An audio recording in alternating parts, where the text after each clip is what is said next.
mais Fadam. waaw Alaaji Bousse. mais Fadam Côte d'Ivoire nag neexul ba neexul. mais boisson bii fukki dërëm lay jar. bii fukki dërëm. ananas yu ngande yi saf suukar te musuma gis ananas yi safee suukar nii 100 francs lay jar les ananas c'est combien ah. regarde 100 francs. lii 100 francs. 100 francs il faut couper un et trancher. On va manger ça ici. Ok, Fadam.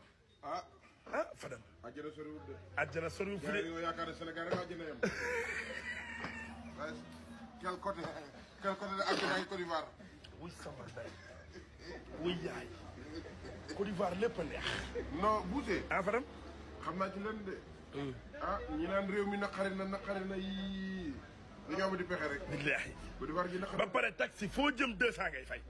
foo jëm ci. looloo ma jooy. foo jëm ci àdduna 200 ngay fay. bu dee 200 ñeent Sénégal yi xam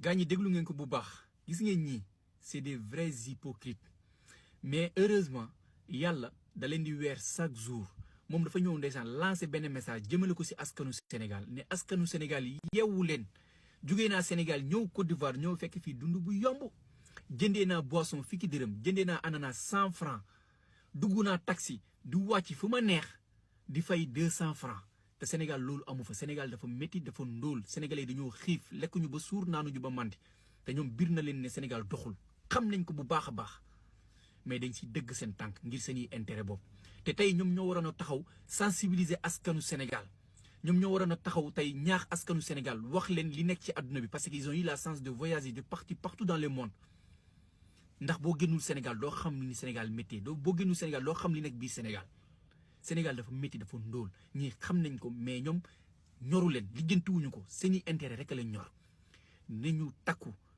defaraat suñuy taxawaay jëlee fi Macky Sall ak famille ak délinquants yi ko wër ak nungunumaan yi ko wër sinon buñ ko deful 2024